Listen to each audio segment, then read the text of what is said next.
जानते हैं यहाँ की जनता से उनके लिए आजादी के क्या मायने हैं?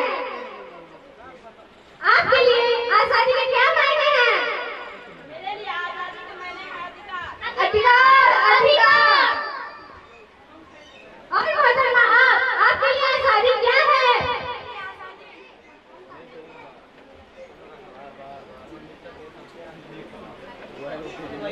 मेरे लिए आजादी का मायने है अभिलाषा, अभिलाषा, अभिलाषा। और मोहतरमा आपके लिए आजादी का क्या अर्थ होता है? मेरे लिए आजादी का अर्थ है आवाज, आवाज, आवाज। ओह, अच्छा, ये अपनी आवाज उठाना चाहती है। तो देखा आपने आजादी का 78वां साल बाद भी यहाँ की जनता के लिए आजादी का क्या मायने है। आइए देखते हैं कि क्या भारत आजादी के इन पैमानों पे खरा उतर पाता है या नहीं।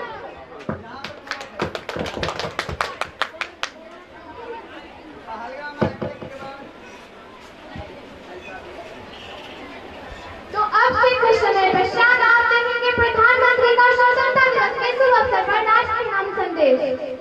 पापा ये आजादी का क्या मतलब है? देखो बेटा, जो तुम रोज कॉलेज जाते हो, पढ़ते लिखते हो, खेलते कूदते हो, इसके लिए तुम्हें कोई रोकता है?